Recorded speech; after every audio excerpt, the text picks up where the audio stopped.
The best way of learning or speaking English. Most of the students ask me, what should we do? Please tell me, sir.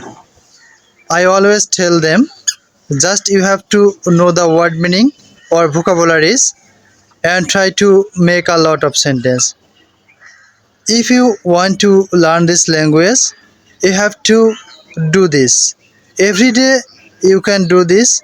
You can follow some steps and try to develop yourself.